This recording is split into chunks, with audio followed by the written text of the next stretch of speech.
So we will discuss here about harmful microorganisms. In the last session we have studied about useful microorganisms, but कुछ ऐसे microorganisms भी होते हैं which harm us, हमारी body को, हमारे plants को, different animals को, even हमारे clothing को, materials को, shoes को, इन सब को harm करते हैं.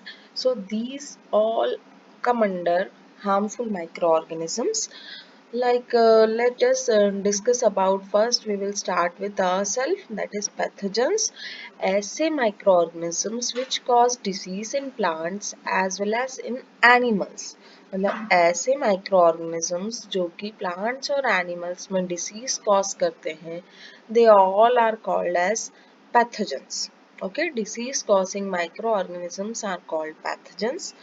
ये जो microorganisms हैं ये कभी कभी फूड में भी ग्रो कर जाते हैं and they produce toxic substances.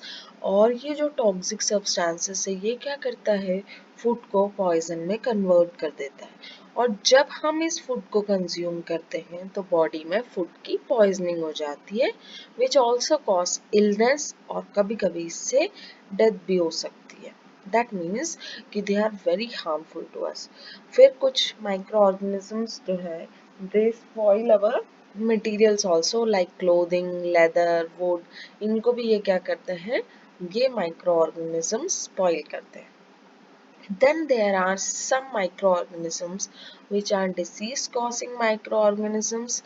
These microorganisms enter in our body either through air, water, food, या किसी के कांटेक्ट, इन्फेक्टेड पर्सन के कांटेक्ट में आने की वजह से, या फिर इंसेक्ट से. ऐसे माइक्रो ऑर्गेनिजम्स जो है इनको हमने क्या बोला, पैथोजेंस बोला. और ऐसी डिसीज जो एक पर्सन से दूसरे पर्सन में स्प्रेड होती है, इन्फेक्टेड पर्सन से हेल्दी पर्सन में स्प्रेड होती है, this such type of disease are called communicable diseases. For example cholera, common cold, chicken pox, tuberculosis, ये सब जो है ये क्या है, डिसीज कॉजिंग कम्युनिकेबल डिसीजेस है. और इन कुछ कैरियर्स होते हैं. कैरियर्स किसको बोला हमने, जो डिसीज को ऐसे माइक्रोब्स या ऐसे एनिमल्स या इंसेक्ट्स जो कि इन माइक्रोब्स को कैरी करते हैं, एक जगह से दूसरी जगह पहुंचाते हैं, जो कि डिसीज कॉज करेंगे. तो ऐसे इंसेक्ट्स या एनिमल्स को हम क्या बोलते हैं, कैरियर्स बोलते हैं. सबसे अच्छा एग्जांपल हम इसमें देखें कि जो फीमेल एनोफिलिस मॉस्किटो है उसकी वजह से मलेरिया होता है. कैसे होता है कि वो जो फीमेल एनोफिलिस मॉस्किटो है वो खुद मलेरिया कॉज नहीं करती है. मलेरिया किसकी वजह से होता है, because of a protozoa called Plasmodium. याद रखो आप, ये प्लाज्मोडियम एक प्रोटोजोआ है. एक प्रोटोजोआ जो है प्लाज्मोडियम, वो अगर एक किसी पर्सन में है और अगर इस मॉस्किटो ने, फीमेल एनाफिलिस मॉस्किटो ने अगर उसका ब्लड सक किया है, उसके पास जाके उसको बाइट किया है, अब उसके सलाइवा में, उस मॉस्किटो के सलाइवा में वो प्लाज्मोडियम आ गया है. जब वो दूसरे पर्सन को जाकर बाइट करता है, सेम मॉस्किटो अगर दूसरे पर्सन को जाकर बाइट करता है तो उसके सलाइवा से अब वो उस पर्सन में प्लाज्मोडियम चला जाता है.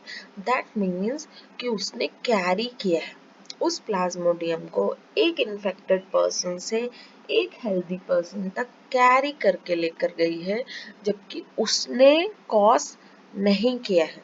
It acts as carrier, and this type of insects को हम बोलते हैं, they are carriers of disease causing microbes.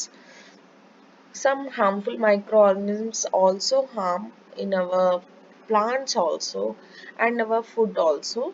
आपने देखा होगा कि हम एक दो दिन अगर ब्रेड को रख देते हैं तो उसमें ग्रीन कलर के पैचेस डेवलप होने लगते हैं. ये जो पैचेस हैं they are also harmful micro organisms. Infected bread है वो, इन्फेक्शन हो गया उस ब्रेड में, और ये हेल्दी नहीं होती है ह्यूमन बीइंग के कंजम्पशन के लिए। इवन एनिमल्स भी इसको कंज्यूम करेंगे तो उनके लिए भी ये हेल्दी नहीं है डाइजेस्ट करने के लिए।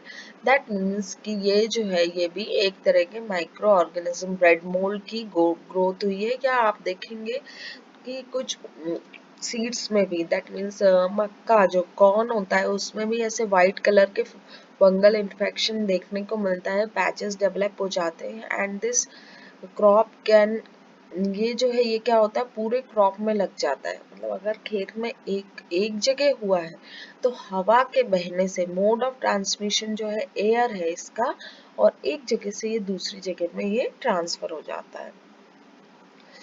So let us discuss some common human diseases which are caused by microorganisms. तो अगर हम देखें human diseases, so human diseases like first example if we see chicken pox, जिसमें कि ब्लड में इन्फेक्शन हो जाता है और बॉइल्स हो जाते हैं बॉडी में।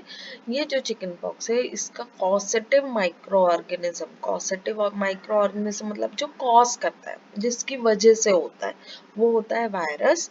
और इसका मोड ऑफ ट्रांसमिशन मतलब ये वायरस एक जगह से दूसरी जगह कैसे फैला, bye means of air.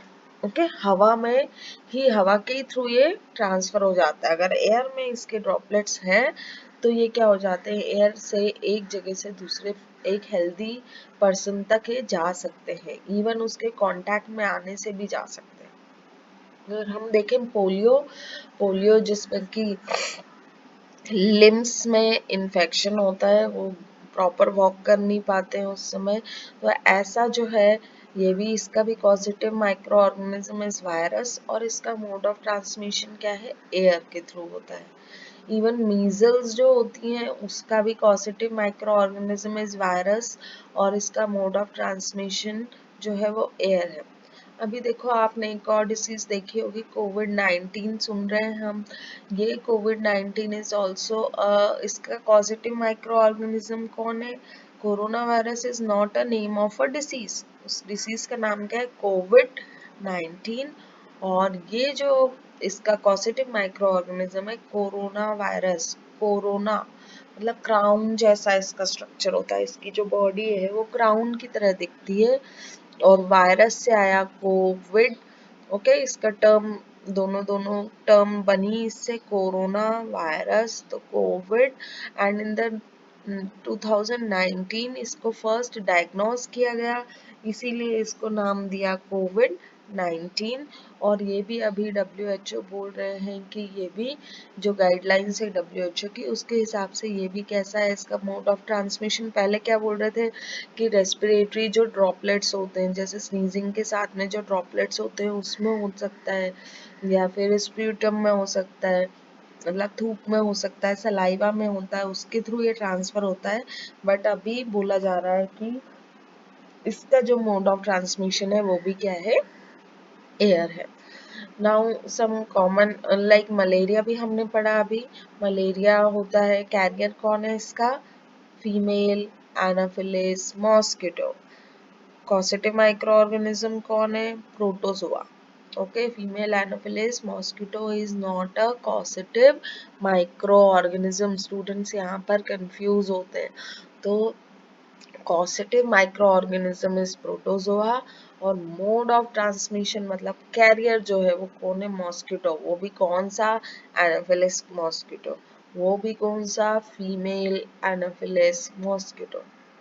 Then कुछ प्लांट डिसीजेस देखते हैं हम, जैसे एक नाम है सिट्रस कैंकर। सिट्रस मतलब जितने भी खट्टे फ्रूट्स होते हैं वो सब सिट्रस फैमिली में आते हैं, और इसका कॉसेटिव माइक्रो ऑर्गेनिज्म है बैक्टीरिया, और mode of transmission is air.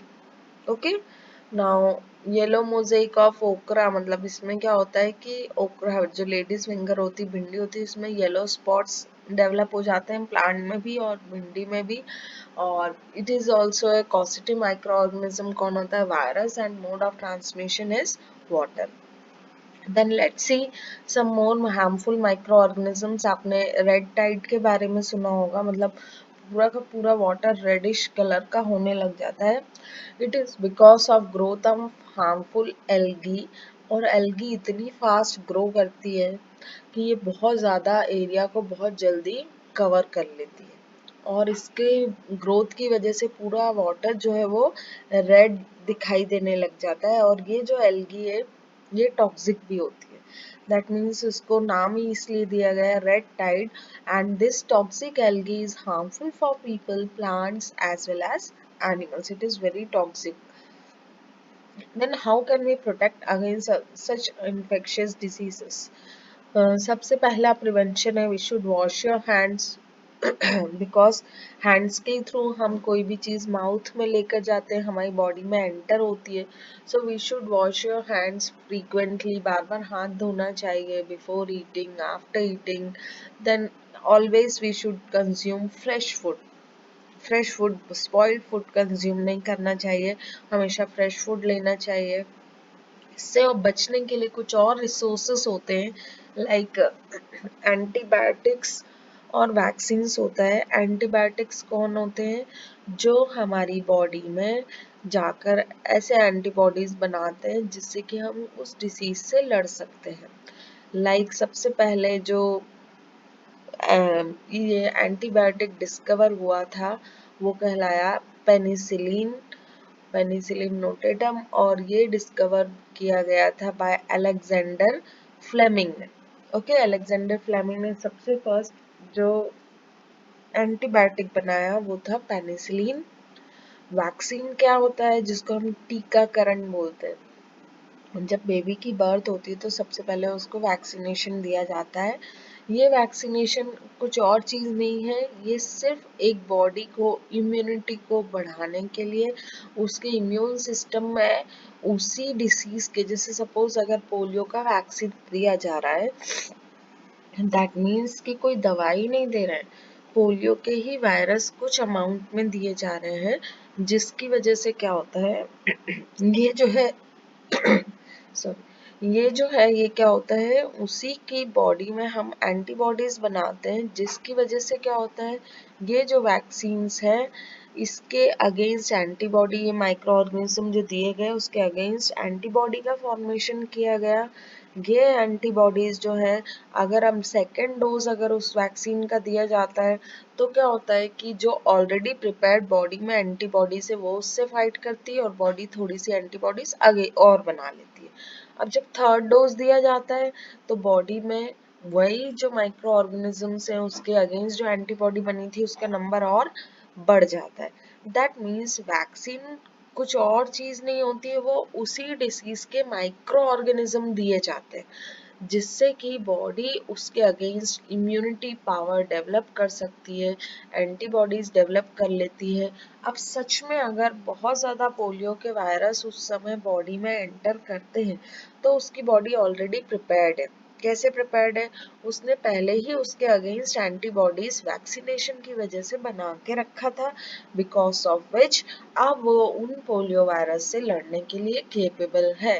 That means vaccines जो है वो क्या होते हैं, they are micro organisms only which are given to a body in certain fixed amount, जिसका बार बार डोज दिया जाता है। बॉडी अपनी बॉडी जो है उसके अगेंस्ट एंटीबॉडीज बनाती रहती है और बॉडी प्रिपेयर्ड हो जाती है। अब ये जो है ये कहलाता है vaccination. And the first vaccination was discovered by Edward Jenner.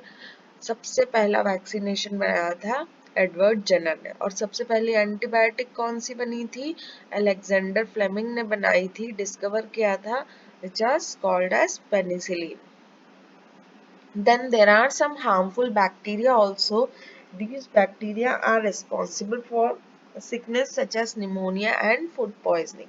Okay, ये फूड पॉइजनिंग भी करवाते हैं और उसके साथ साथ ये क्या होते हैं, ये फूड पॉइजनिंग और निमोनिया दोनों होता है। इकोलाई बैक्टीरिया अगर बहुत ज़्यादा अमाउंट में है, और staphylococcus aureus, it is also a name of a bacteria which causes food poisoning.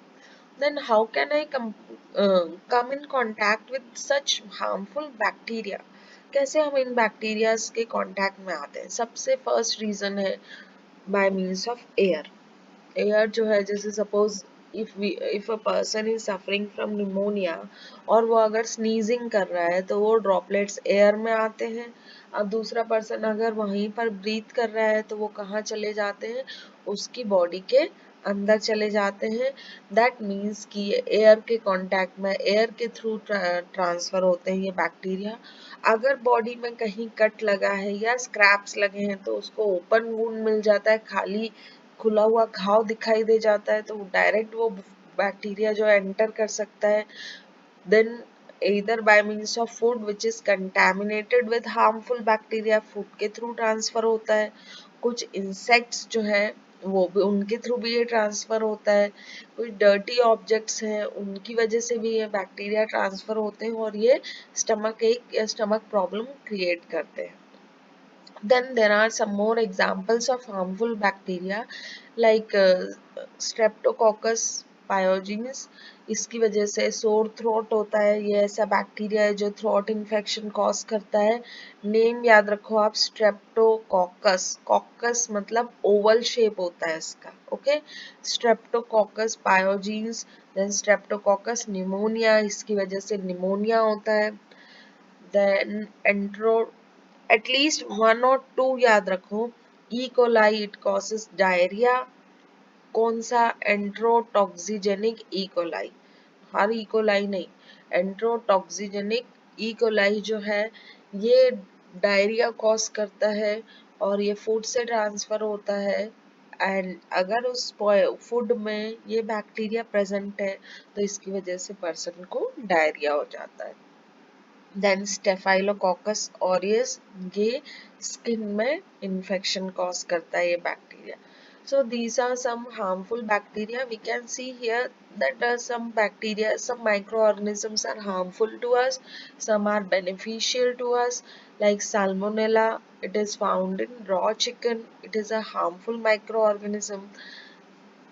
E. coli found on raw meat. It is also a harmful microorganism. Ringworms हो जाते हैं बॉडी में। एथलेट्स फूड फूड में देखा होगा कभी कभी क्या हो जाता है, बहुत थोड़ा हार्ड सब्सटेंस डेवलप हो जाता है, बहुत हार्ड हो जाता है और वो सेंसलेस हो जाता है। Then red algae, streptobacteria, these all are harmful microorganisms. Like then some are beneficial microorganisms like penicillin, okay। penicillin जो है वो beneficial है। ब्लू चीज इज बेनिफिशियल, वो डाइजेशन के लिए बहुत ही फास्ट होता है। Yogurt, it is also bacteria which turns milk to yogurt, but it is beneficial for our gut, हमारी जो इंटेस्टाइन होती है उसके लिए बेनिफिशियल होता है। Then yeast for baking bread, yeast dosa के लिए, इडली के लिए, जो फर्मेंटेशन फूड, फर्मेंटेड फूड होता है उन सब में यीस्ट ग्रो होता है and it is very good, okay, जिसकी वजह से हम पफी और स्पॉन्जी फूड को कंज्यूम कर सकते हैं।